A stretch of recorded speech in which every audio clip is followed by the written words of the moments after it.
ನಾಯಿ ಮುಟ್ಟಿತು ಮಡಿಕೆ ಮೀಸಲಾಯಿತು ಅಡುಗೆ ಬಯಸಿದಾಸೆ ವಿಧಿ ತಿರುಗು ಮುರುಗು ಮಾಡಿದೆ ಯಾರ ಹೂವು ಯಾರ ಮುಡಿಗೆ ಇದುವೆ ವಿಧಿಯಲ್ಲಿ ಕಿತವೋ ಇದುವೆ ವಿಧಿಯಲ್ಲಿ ಕಿತವೋ ಇದುವೆ ವಿಧಿಯಲ್ಲಿ ಕಿತವೋ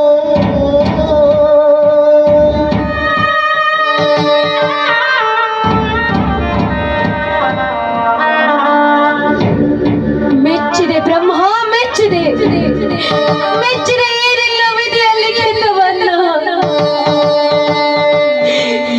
ಎಷ್ಟೊಂದು ವಿಚಿತ್ರವಾಗಿ ಸೃಷ್ಟಿಸಿರುವೆ ಈ ಬದುಕು ಎಂಬ ಸಂತೆಯನ್ನ. ಹೇ ಭಗವಂತ, ಯಾವ ಜನ್ಮದಲ್ಲಿ ನಾನು ಯಾರಿಗೆ ಅನ್ಯಾಯ ಮಾಡಿದೆ ಅಂತ ನನಗೆ ಈ ರೀತಿ ಶಿಕ್ಷೆಯನ್ನು ಕೊಟ್ಟೆಪ್ಪ, ಈ ರೀತಿ ಶಿಕ್ಷೆಯನ್ನು ಕೊಟ್ಟೆ.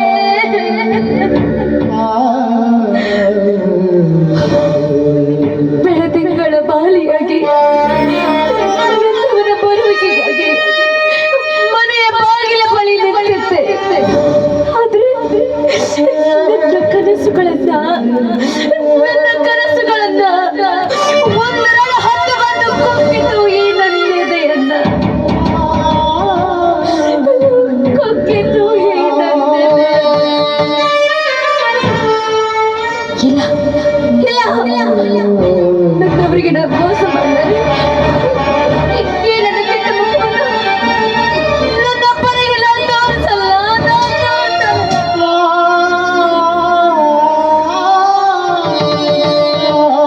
ನಾನು ಬದುಕಬಾರ್ದು, ನಾನು ಬದುಕಬಾರ್ದು. ಹೌದು, ಇದೇ ಒಳ್ಳೆ ನಿರ್ಧಾರ, ಇದೇ ಒಳ್ಳೆ ನಿರ್ಧಾರ.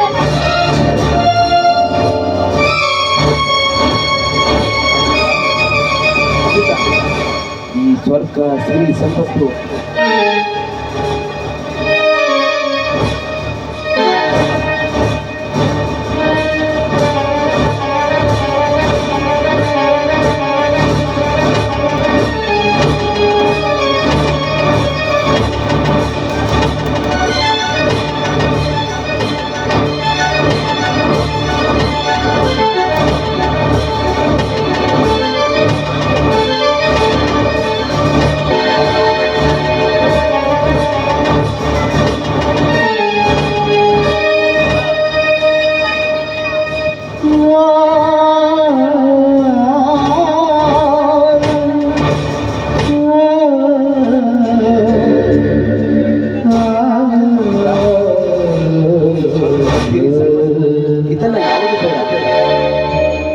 ನಿನ್ನ ಪವಿತ್ರ ಪ್ರೇಮ, ಶ್ರೀಮಂತಿಕೆ ಶೀಲ, ಸ್ವರ್ಗದ ಸಮಾನತೆಯ ನಿನ್ನ ಸೌಂದರ್ಯ, ಶ್ರೀಗಂಧದ ಪರಿಮಳದಷ್ಟು ಪರಿಶುದ್ಧ ನಿನ್ನ ಗುಣ, ಇದರ ಮುಂದೆ ಸ್ವರ್ಗವೂ ಕೂಡ ನನ್ನ ಕಣ್ಣಲ್ಲಿ ಕೀಳಾಗಿ ಕಾಣುವುದು ಅಂಬಿಕಾ.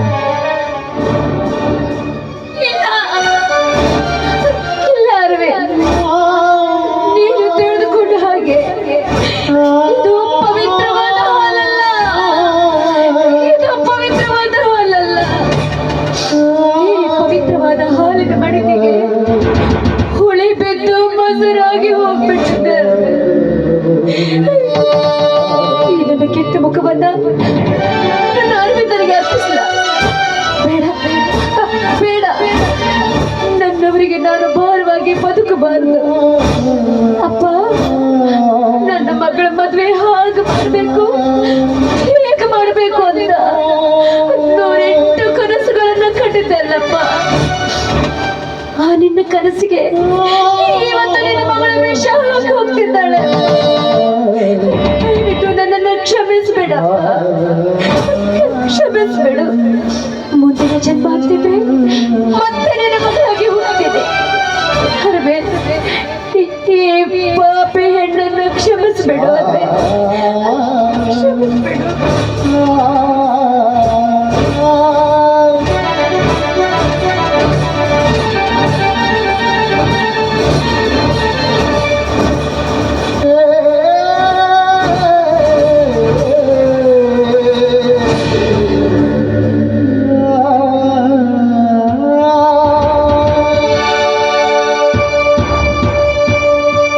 ಮುತ್ತು ಉರುಳಿ ಹೋಗಿ ಕೈ ಜಾರಿತು ಬಿದ್ದ ಕಲ್ಲು ತಾಕಿ ಚೂರಾಯಿತು ಏನೋ ಬಯಸಿತು ಏನೋ ಬಯಸಿತು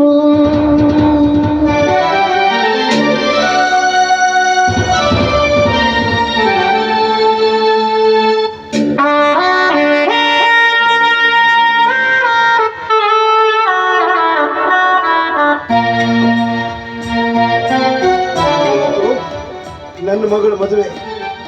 ಅಂಬಿಕಾ, ಅಂಬಿಕಾ, ಏನ್ ಮಾಡ್ತಿದ್ಯಾ ಮಗಳೇ ಒಳಗಡೆ? ಬಾರಮ್ಮ, ಅಲ್ಲಿ ನೋಡು, ಗೆಳತಿಯರೆಲ್ಲ ನಿನ್ನ ಗುಡಿಯೊಳಗ ಕಾಯಕತ್ತಾರ. ಬೇಗ ಶೃಂಗಾರಗೊಂಡು ಅಲಂಕಾರವಾಗಿ ಮದುಮಗಳಾಗಿ ಹೊರಗೆ ಬಾರ ಮಗಳೇ. ಮಗಳೇ, ಎಷ್ಟೊಂದು ಅಲಂಕಾರ ಮಾಡ್ಕೊಳ್ತಾ ಇರ್ಬೇಕು ನನ್ನ ಮಗಳು. ಮಗಳೇ ಅಂಬಿಕಾ, ಬಾರಮ್ಮ ಹೊರಗಡೆ. ಅಂಬಿಕಾ, ಅಂಬಿಕಾ, ಯವ್ವ, ಯಾಕಮ್ಮ ಹೋಗಿದೀಯಾ ಇಲ್ಲಿ? ಮಗಳೇ, ಮಗಳೇ, ಅಂಬಿಕಾ, ಅಂಬಿಕಾ.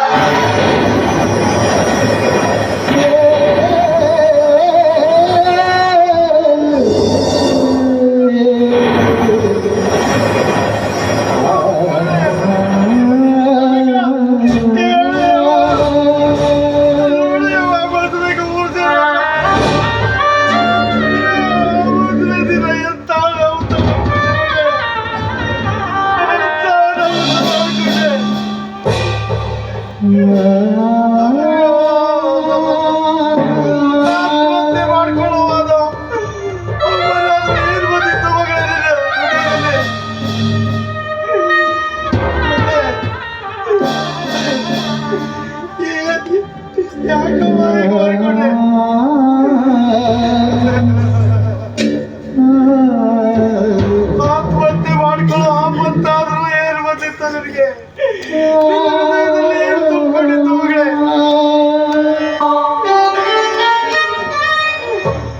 ಮಲಗುವಾಗ ಮಧ್ಯರಾತ್ರಿವರೆಗೂ ಹೇಳ್ದೇನವ, ನಾಳೆ ಅಪ್ಪ ಅಮ್ಮ ನಾಳೆ ನನ್ನ ಮದುಮಗಳಾಗಿ ಮದುವೆ ಮಂಟಪದಲ್ಲಿ ಕೂತಿದಂತ ಹೇಳಿ. ಆದ್ರೆ ಇವತ್ತು ಮಸಣದ ಮಲ್ಲಿಗೆ ಆಗಿಬಿಟ್ಟಿದೆ ಅಲ್ಲವ. ಬೆಳಕಿನ ದೀಪಗಳು ಒಂದು ನಿರ್ಧಾರ ಯಾಕೆ ಮಾಡಿದೆ ಮಗನೇ?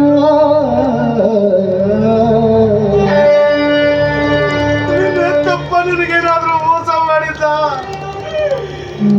ಮೆಚ್ಚಿನ ಮಾವನೊಂದಿಗೆ ನನಗೆ ಮದುವೆ ಮಾಡೋ ಯಾಕೋ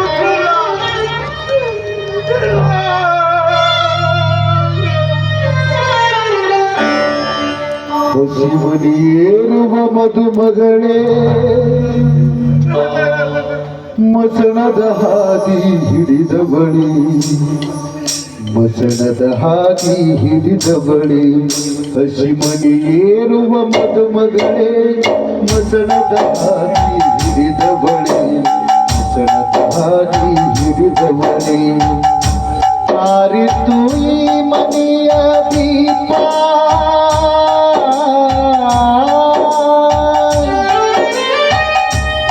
ಆರಿತು ಹಕ್ಕಿ, ಆರಿತು ಈ ಮನೆಯ ನಂದ ದೀಪ. ಹಸಿಮನಿಯೇರುವ ಮದುಮಗಳೇ, ಮಸಣದ ಹಾದಿ ಹಿಡಿದವಳಿ.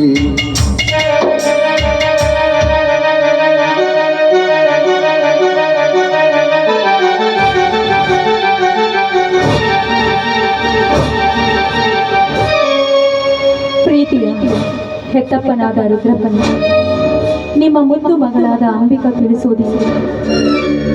ಹೆತ್ತ ತಾಯಿ ತೀರಿ ಹೋದ ಮೇಲೆ ನನ್ನನ್ನು ಮುದ್ದಾಗಿ ಬೆಳೆಸಿ ನನಗೆ ವಿದ್ಯಾಭ್ಯಾಸ ಕಲಿಸಿದರು. ನನ್ನ ಒಪ್ಪಿಗೆಯಂತೆ ನನ್ನ ಪ್ರಿಯತಮನೊಂದಿಗೆ ಮದುವೆ ಮಾಡಲು ಕೂಡ ಮುದ. ಅಪ್ಪ ಅಪ್ಪ, ಈ ನಿಮ್ಮ ಉಪಕಾರವನ್ನ ನಾನು ಯಾವತ್ತೂ ಮರೆಯೋದಿಲ್ಲ. ಆದರೆ ಮದುವೆಯ ಮೊದಲ ದಿವಸ ನನ್ನ ಜೀವನದಲ್ಲಿ ನಡೆಯಲಾರದ ಘಟನೆಯೊಂದು ನಡೆದೇ ಹೋಯಿತಪ್ಪ, ನಡೆದೇ ಹೋಯಿತು. ಮನೆಯಲ್ಲಿ ನೀವು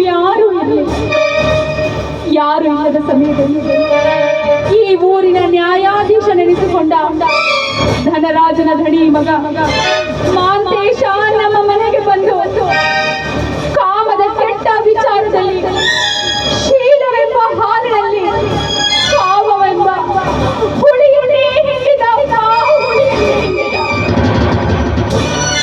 ಅಪವಿತ್ರವಾದ ಈ ದೇಹವನ್ನು ಮತ್ತೊಬ್ಬರಿಗೆ ಅರ್ಪಿಸುವುದು ಮಹಾಪಾಪವೆಂದು ತಿಳಿದು ನಾನು ಆತ್ಮಹತ್ಯೆ ಮಾಡಿಕೊಂಡೆ.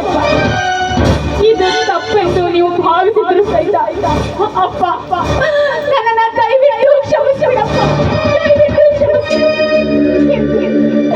ಎಂತೆ ನಿನ್ನ ಪ್ರೀತಿಯ ಮಗಳು ಅಂಬಿಕಾ.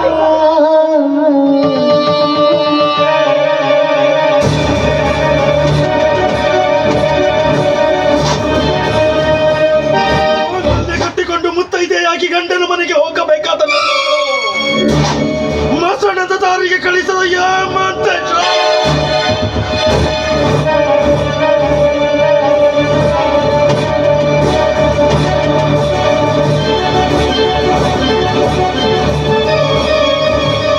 ನನ್ನ ಸಾವು ಮಾತ್ರ ನನ್ನ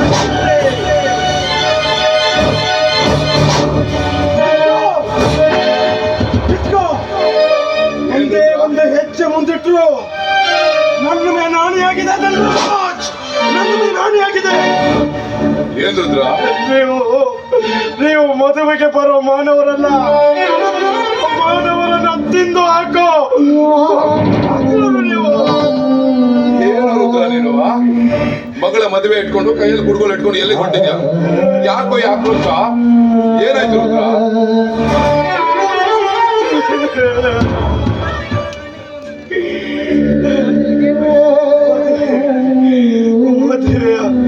ಹುಚ್ಚಿಡ್ತದೆ, ನನಗೆ ಹುಚ್ಚಿಡ್ತದೆ. ಎಚ್ಚರ ಹೇಳುವವರ ಮನೆಯಲ್ಲಿ ಹುಚ್ಚನಾಗಿ ದುಡ್ದಲ್ಲ, ಹೆಚ್ಚು ತಾಳಲಾರದೆ ನಾನು ಹುಚ್ಚನಾಗಿ ಬಿಟ್ಟಿದ್ದೀನಿ. ರುದ್ರಣ, ಏನ್ ಮಾತಾಡ್ತಿದ್ಯಪ್ಪ ನೀನು? ನಮ್ಮನ್ನ ಕಂಡರೆ ಗೌರವದಿಂದ ಮಾತಾಡ್ತಿದ್ದವರು ಇಂದು ಏಕವಚನದಲ್ಲಿ ಬಾಯಿಗೆ ಬಂದ ಹಾಗೆ ಮಾತಾಡ್ತಾ ಇದ್ದೀರಾ? ಯಾಕೆ? ಇಂದು ನಿನ್ನ ಮಗಳ ಮದುವೆ ಅಲ್ಲವೇ? ಮದುವೆ ನನ್ನ ಮಗಳ ಮದುವೆ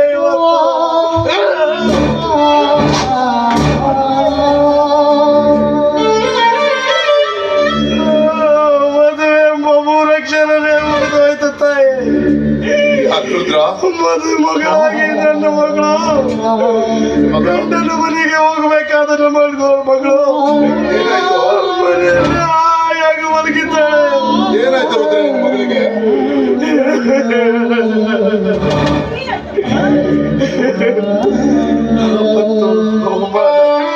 ಎಂದು ತಂದ್ಕೊಂಡು ನನ್ನ ಮಗಳು ಆತ್ಮಹತ್ಯೆ ಮಾಡಿಕೊಂಡ್ಬಿಟ್ಲು. ಆತ್ಮಹತ್ಯೆ ಮಾಡಿಕೊಂಡ್ಬಿಟ್ಲು ನನ್ನ ಮಗಳು. ಏನು ರುದ್ರ? ಏನ್ ಹೇಳ್ತಾ ಇದ್ಯಾ?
ರುದ್ರ, ಯಾಕೋ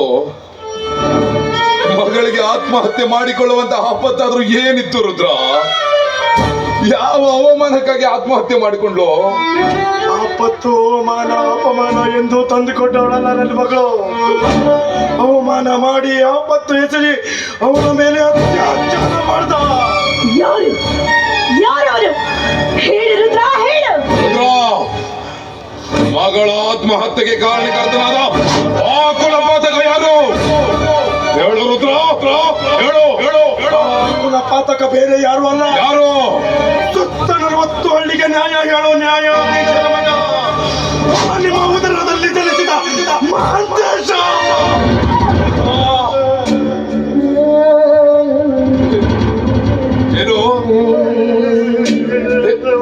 ಏನು ಏನ್ ಹೇಳ್ತಾ ಇದ್ದ ನೀನು?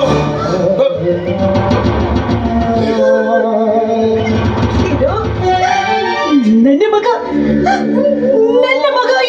ಆಕೃತಿಗೆ ಹೌದು.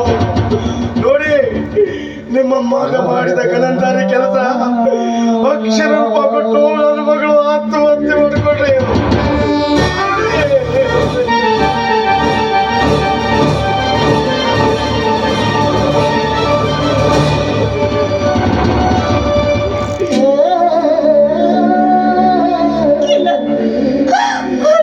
ನನ್ನ ಮಗ ಇಂಥ ಮೋಸ.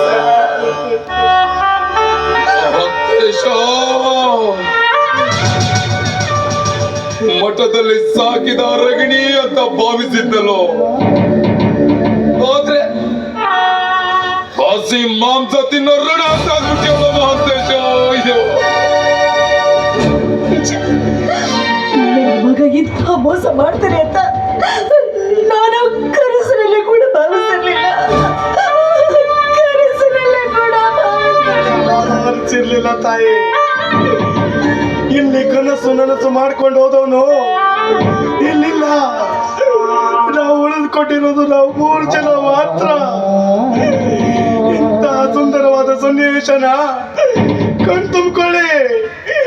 ಇಂಥ ಸಂತೋಷದ ದಿನ ಮತ್ತೆ ಯಾವತ್ತೂ ಬರಲ್ಲ ತಾಯಿ, ಬರಲ್ಲ. ಧನರಾಜ್, ನಾನು ನಿನಗೆ ಏಕವಚನದಲ್ಲಿ ಮಾತನಾಡಿದರೆ ನಿನ್ನ ಅಂತರಾತ್ಮಕ್ಕೆ ಅಪಮಾನವಾಗಬಹುದಲ್ವೇ? ಯಾಕೆಂದ್ರೆ ಮಾನವಂತರ ಮನೆತನದ ಮುತ್ತುಗಳು ನೀವು.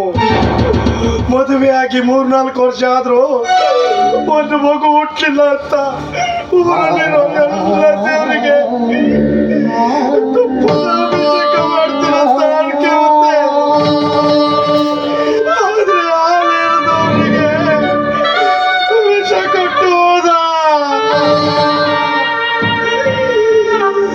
ದೊಡ್ಡವರ ಮಗ ಅಂತ ಎತ್ತಿ ಎತ್ತಿ ಆಡುತ್ತೆ. ಕೊನೆಗೊಂದು ದಿನದಲ್ಲಿ ಎದೆ ಮೇಲೆ ಓದೋದ ನಿಮ್ಮ ಮಗ. ಮಾನವಂತರ ಮನೆತನ ಎಂದು ಪ್ರಾಮಾಣಿಕತೆಯಿಂದ ದುಡಿದ ಮನುಷ್ಯನಿಗೆ ನೀವು ತಕ್ಕ ಪ್ರತಿಫಲ ನೀಡಿದ್ರಿ. ನಿಮ್ಮ ಈ ಉಪಕಾರನ ನಾನು ಯಾವತ್ತೂ ಮರೆಯಲಾರೆ.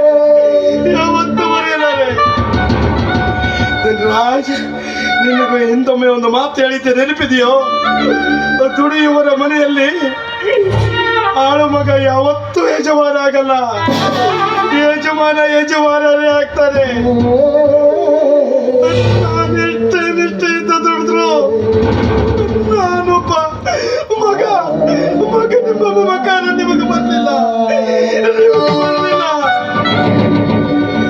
ಕೊನೆಗೂ ಈ ಆಳು ಮಗನನ್ನು ಹಾಳು ಮಾಡಿಬಿಟ್ರೆ ನೀವು. ನಿಮ್ಮಂತವರನ್ನ ಏನಂತ ಕರಿಬೇಕು? ನಿಮ್ಮಂತವರ ಕುತ್ತಿಗೆ ಕತ್ತರಿಸು ತಾಯಿಗಳೇ ನೀವು. ಏನು ಮಾತಾಡ್ತಾ ಇದೀಯ? ಏನು ಮಾತಾಡ್ತಾ ಇದೀಯ ನೀನು? ಮಾತು ನಿಮಗೆ ತಪ್ಪು ಅನ್ಸಿರ್ಬೋದು, ತಪ್ಪಾಯ್ತು. ಹಾಗಂತ ನನ್ನ ಮಗಳು ನನಗೆ ತಂದು ಕೊಡಿ. ಮಗಳು ನಂಗೆ ಬೇಕು, ನನಗೆ ಯಾರಿದ್ದಾರೆ? ಯಾಕೆ ನಿಮ್ಮ ಮಗ ಮಾಡಿದ ತಪ್ಪು ನಿಮಗೆ ಸಹಿ ಅನ್ಸಿರ್ಬೇಕು ಅಲ್ವಾ? ಯಾಕೆಂದ್ರೆ ನನ್ನ ಹೆಂಡತಿ ಹೊಟ್ಟೆಲಿ ಹೆಣ್ಣು ಮಗು ಹುಟ್ಟಲಂತ ಬೇಡ್ಕೊಂಡಿದ್ರಿ ನೀವು. ಹೆಣ್ಣು ಮಗು ಹುಟ್ಟಿ ನಿಮ್ಮ ಮನೆಗೆ ಕರ್ಕೊಂಡು ಬಂದಾಗ ನಿಮ್ಮ ನಿಮ್ಮ ಕೈಯಾರ ಚಿನ್ನದ ಸರ ಹಾಕಿದ್ದೀರಿ ಕೋಳಿಗೆ. ಆ ಉಪಕಾರನ ನಿಮ್ಮ ಮಗನಿಂದ ಇವತ್ತು ತೀರ್ಸ್ಕೊಂಡು ಬಿಟ್ರಿ ನೀವು, ತೀರ್ಸ್ಕೊಂಡು ಬಿಟ್ರಿ. ಧನರಾಜ್, ಧನರಾಜ್, ಮಾತಾಡೋ ಮಾತಾಡೋ. ಯಾಕೆ ನಾಲಿಗೆ ನಾಚಿಕೆಗೊಂಡಿತ್ತೆ ಅಥವಾ ಹೆದರಿಕೆಗೊಂಡಿತ್ತೆ? ಮಾತನಾಡುವ ರೀತಿಯೇ ತಪ್ಪೋಯ್ತೆ. ಮಾನವಂತರ ಮನೆತನದ ಮುತ್ತುಗಳು ನೀವು. ಮಾನವಂತರ ಮನೆ ಅಂಗಳದಲ್ಲಿ ಹಾವು ಬಂದು ಒತ್ತು ಮಾಡಿದ್ದು ನಿಮಗೆ ಗೊತ್ತಾಗ್ಲಿಲ್ಲ. 10 ಜನರಿಗೆ ನೀವು ಅಮೃತ ಬಡಿಸಿದರೆ ನಿಮ್ಮನೆಯಲ್ಲಿರೋ ಹಾವು ನಂಬಿದವರಿಗೆ ವಿಷ ಹೊಡಿಸ್ತಾ ಇತ್ತು. ಎತ್ತವರಾಗಿ ನೀವು ಅದನ್ನು ಅರ್ಥಕೊಂಡಿಲ್ಲ. 10 ಜನರಿಗೆ ಒಟ್ಟು ತೋರಿಸುವ ನೀವು ನಿಮ್ಮ ಅನ್ನದ ತಟ್ಟೆಯಲ್ಲಿ ಸತ್ತು ಬಿದ್ದ ಹಂದಿನ ನೀವೇ ಬಂದಿದ್ದೀರಿ. ಇದು ಮಾನವಂತರ ಮನೆ ಕಥೆ ಅಲ್ಲ, ಈ ಬಡ ರುದ್ರನ ವ್ಯಥೆ. ಬೇಡ, ದಯವಿಟ್ಟು ಈ ರೀತಿ ಮನ ನೋವಾಗುವ ಹಾಗೆ ಮಾತಾಡಬೇಡ. ಮಾತಾಡುವಾಗ ಮಧ್ಯದಲ್ಲಿ ಮಾತಾಡಬಾರ್ದು.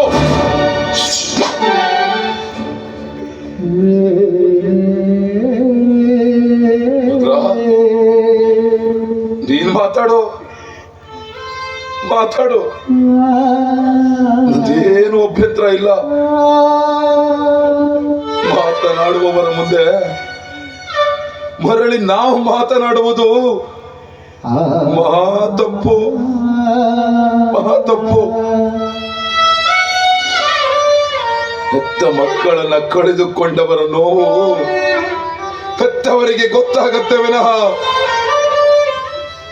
ನಿಂತು ನೋಡುವವರಿಗಲ್ವಲ್ಲ. ರುದ್ರ,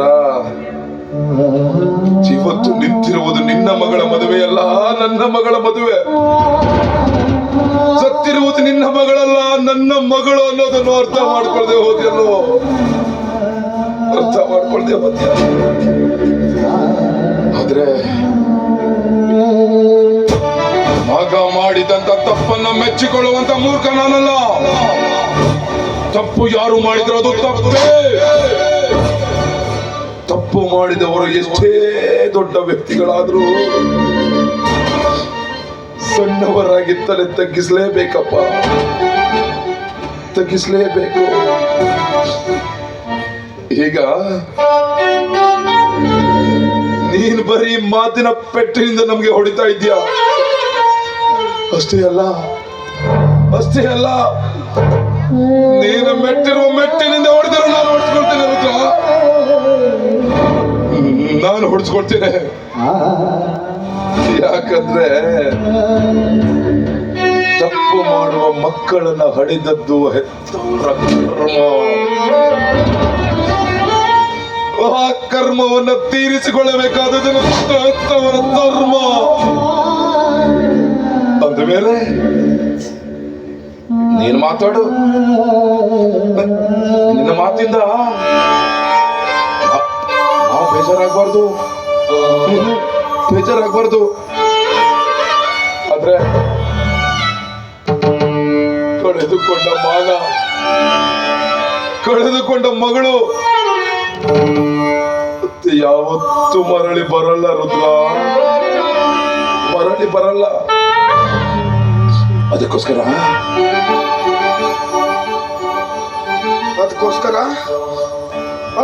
ನಾನು ಏನ್ ಮಾಡ್ಬೇಕು, ಏನ್ ಮಾಡ್ಬೇಕು?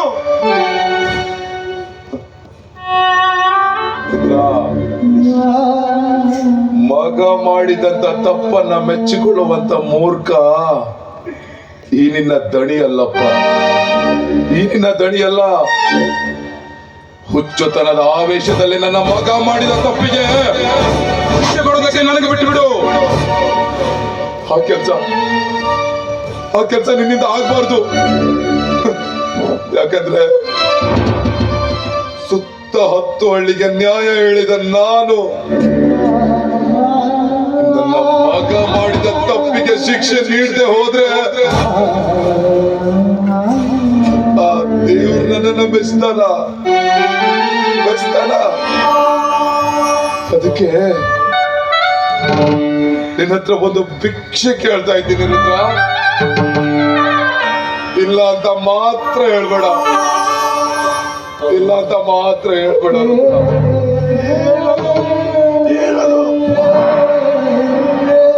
ಅಂದ್ರೆ ನನ್ನ ಮಾತನ್ನ ನಡೆಸ್ಕೊಡ್ತೀನಿ ಅಂತ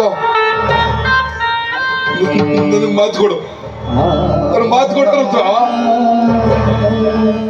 ಮಾತು ಕೊಡು.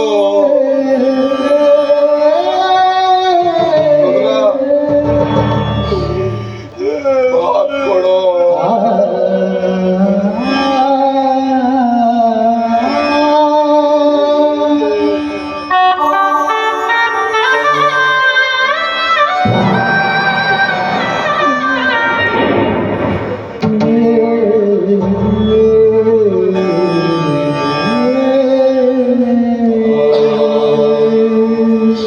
ರುದ್ರ, ಸುತ್ತ 40 ಹಳ್ಳಿಗಳಲ್ಲಿ ನಮ್ಮದು ನ್ಯಾಯವಂತರ ಮನೆತನ, ಮಾನವಂತರ ಮನೆತನ. ಇಂಥ ಮನೆತನದಲ್ಲಿ ಹುಟ್ಟಿದ ಮಗ ಇಂಥ ಹೀನು ಕೃತ್ಯ ಮಾಡಿದಾನೆ ಅಂತ ಊರಿನ ಜನರಿಗೆ ಗೊತ್ತಾದ್ರೆ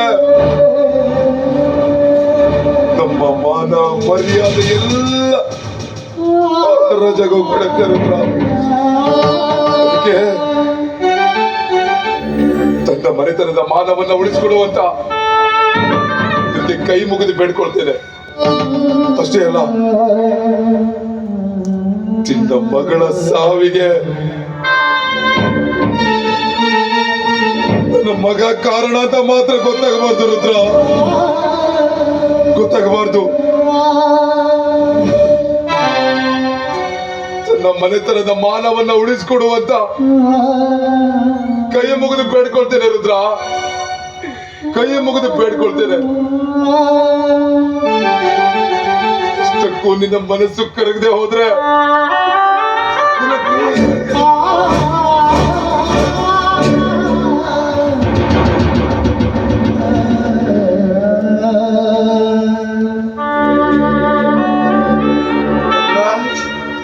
ಹತ್ತರೆ ಕಣ್ಣೀರು ಬರುವುದು ಸ್ವಾಭಾವಿಕ.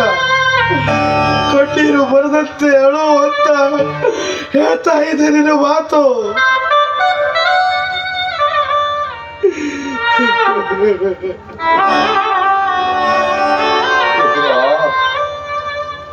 ಕೈ ಸುಟ್ಟ ದೀಪದ ಮೇಲಿನ ಕೋಪಕ್ಕೆ ಹಣತೆಯನ್ನ ಹೊಡಿಬಾರ್ದಲ್ವಾ? ಅನಿವಾರ್ಯ.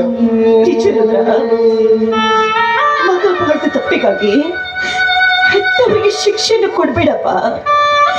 ನೀನು ಕೂಡ ಅದೇ ಮನೆಯಲ್ಲಿ ಬೆಳೆದವರು. ದಯವಿಟ್ಟು ಇದೊಂದು ಭಾರವನ್ನ ನೀನು ಹೊತ್ತುಕೊಳ್ಳಲೇಬೇಕಪ್ಪ, ಹೊತ್ತುಕೊಳ್ಳಲೇಬೇಕು. ಮಹಾದೇವಿ, ತಮ್ಮ ಮನೆತನದ ಮೇಲೆ ರುದ್ರ ಇಟ್ಟಿರೋ ನಂಬಿಕೆಯನ್ನ ನಮ್ಮ ಮಗ ಹಿಡದೆ ಹೋದ್ನಲ್ಲೇ. ರುದ್ರ, ಮಗಳ ಅಂತ್ಯ ಸಂಸ್ಕಾರಕ್ಕೆ ಎಲ್ಲ ವ್ಯವಸ್ಥೆಯನ್ನ ಮಾಡ್ಕೋ. ಮದುವೆಗೆ ಬಂದವರಿಗೆ ನಾನು ಹೇಳಿ ಸಮಾಧಾನ ಮಾಡಿ ಬರ್ತೇನೆ.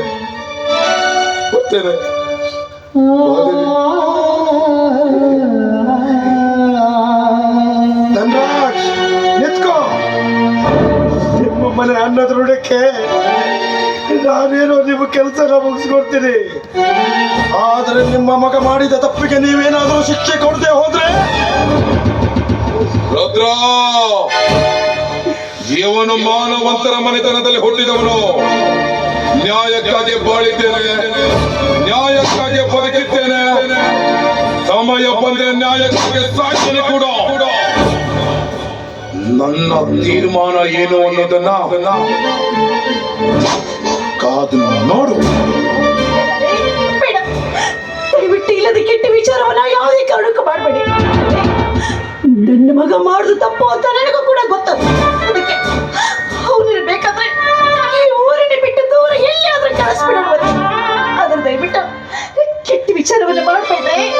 ಮಹಾದೇವಿ, ಇದೆಲ್ಲ ನಿನಗೆ ಅರ್ಥ ಆಗಲ್ಲ. ನಡಿ ನಡಿಯೇ.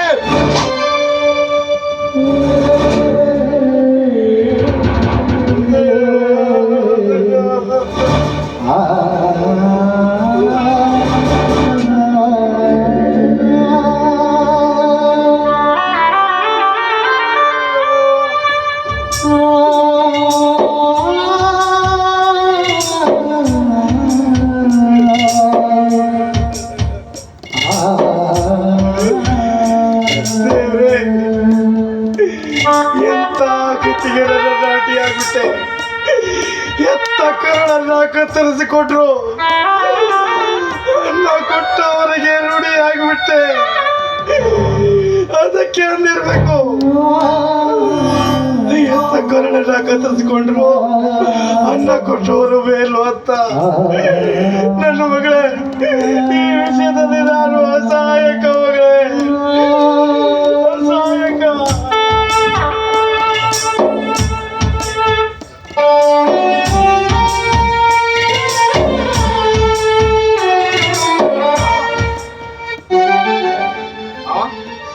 ಎಲ್ಲರೂ ಅಲ್ಲರೂ ನಿಮಗೋಸ್ಕರ ವೇಟ್ ಮಾಡ್ತಿದ್ದಾರೆ. ನೀವೇನ್ ಮಾವ ಇಲ್ಲಿ? ಯಾಕೆ ಮಾವ ಅಳ್ತಾ ಇದ್ದೀರಾ?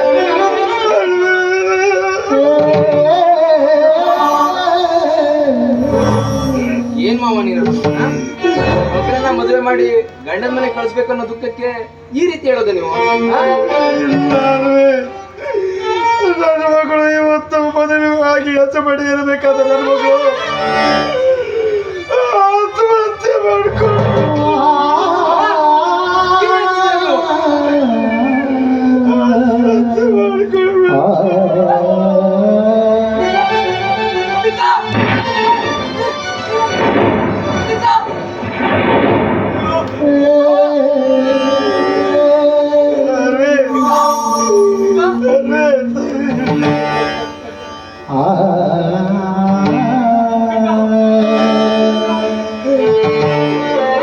ಮದುವೆಗೆ ಮುಂಚೆ ಅವಳ ರಾಜನಿಗಳ ಮಗ ಅತ್ಯಾಚಾರ ಮಾಡಿಬಿಟ್ಟ ಅಂತ ಧ್ಯಾನ ನನ್ನ ಅನುಮತಿಗೆ ಒಪ್ಪಬಾರ್ದು. ಈ ತಪ್ಪನ ಹಿತವಚನ ಎಲ್ಲ ಕೇಳಿ ಆತ್ಮಹತ್ಯೆ ಮಾಡ್ಕೊಂಡ್ಬಿಟ್ರು.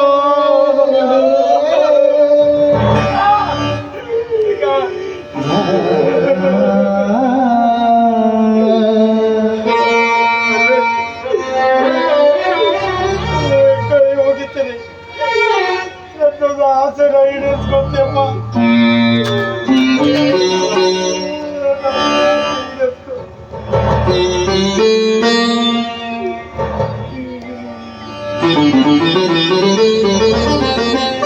ನನ್ನ ಮಗಳನ್ನ ಮುತ್ತೈದೆಯಾಗಿ ಕಳಿಸ್ಬೇಕು ಅಂತ ನನಗೆ ಆಸೆ.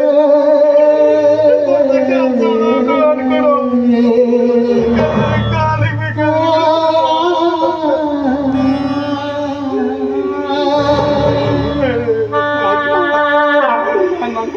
ಬೇಕಾದ್ರೆ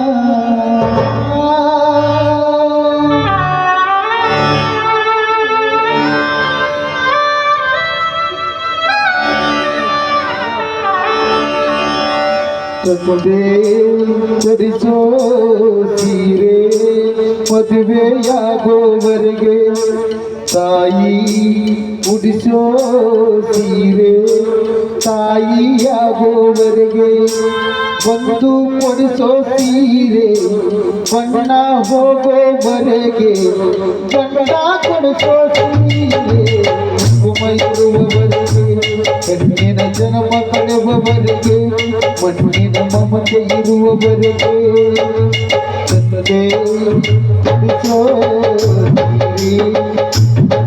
ಮದುವೆಯಾಗುವವರೆಗೆ ತಾಯಿ ಕುಡಿಸೋ ಸೀರೆ ತಾಯಿಯಾಗುವವರೆಗೆ ಒಂದು ಕೊಡಿಸೋ ಸೀರೆ ಬಣ್ಣ ಹೋಗುವವರೆಗೆ ಬಣ್ಣ ಕೊಡಿಸೋ ಸೀರೆ ಕುಂಕುಮ ಇರುವವರೆಗೆ ಹೆಣ್ಣಿನ ಜನ್ಮ ಕಳೆಯುವವರೆಗೆ ಮಣ್ಣಿನ ಮಮತೆ ಮರೆಯುವವರೆಗೆ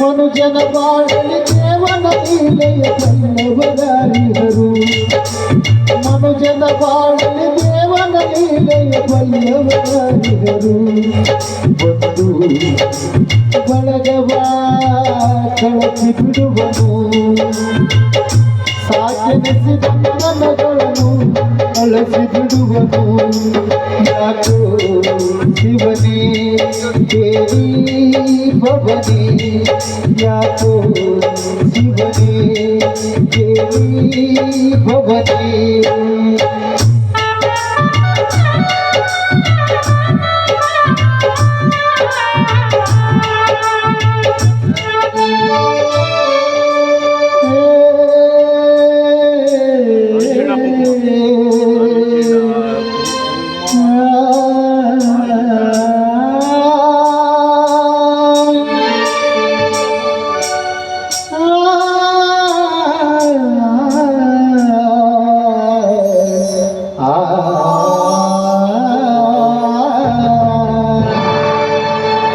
ಕಣ್ಣ ಮುಚ್ಚೆ ಕಾಡೆ ಗೂಡೆ ಆಟ ನಮ್ಮ ಬಾಳು ಯಾರ್ಯಾರ ಮೇಲೆ